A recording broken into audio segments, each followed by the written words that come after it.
খেয়াল করো এখানে tan কত ডিগ্রির মান 405 ডিগ্রি। এতক্ষণ আমরা শিখলাম বিজোড় দিয়ে। এবার যদি জোর আসে তাহলে কি করব? 405 ডিগ্রিটাকে আমরা কিভাবে লিখবো? দেখো 405 ডিগ্রিটাকে লেখা যাবে tan, খেয়াল করো এটাকে যদি 90 দিয়ে ভাগ করি, 405 কে 90 দিয়ে ভাগ করলে কত হয়? 90 গুণন যদি দেই 4 দিলে কত হবে? 4 9 36, 36 হবে 360। 405 থেকে 360 বিয়োগ করলে কত হয়? 45 হয়।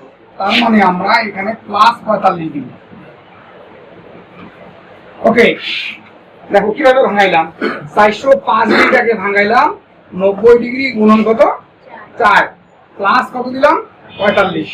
এখন খেয়াল করো সবাই, এইখানকার এই সংখ্যাটা কত? 4। তাহলে এই সংখ্যাটা 4 জোর না বিজোড়? এটা অবশ্যই জোর সংখ্যা।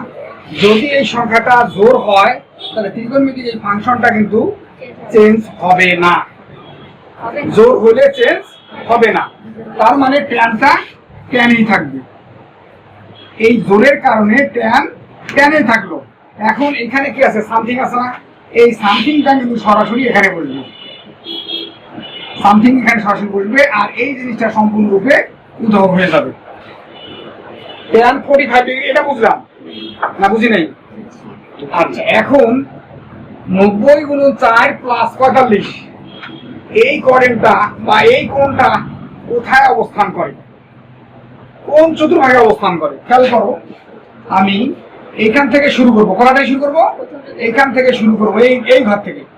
এটা 1টা 90, 2টা 90, 3টা 90, 4টা 90। কটা 90 হলো?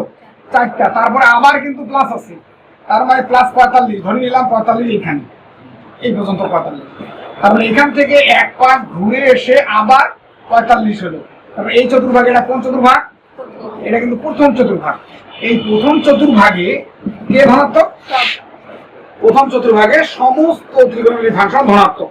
তার মানে এইখানে কি চিহ্ন হবে? পজিটিভ চিহ্ন। আমরা সাধারণত পজিটিভ চিহ্ন দেই না, যদি নেগেটিভ হইতো তাহলে নেগেটিভ দিতাম। এখানে কি হবে? পজিটিভ।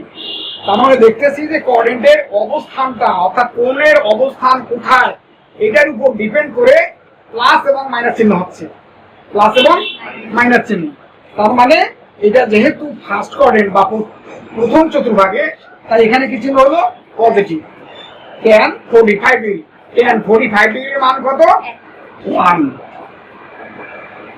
এই কারণে tan 405 ডিগ্রির মান কত হবে? 1। এবার কি ক্লিয়ার?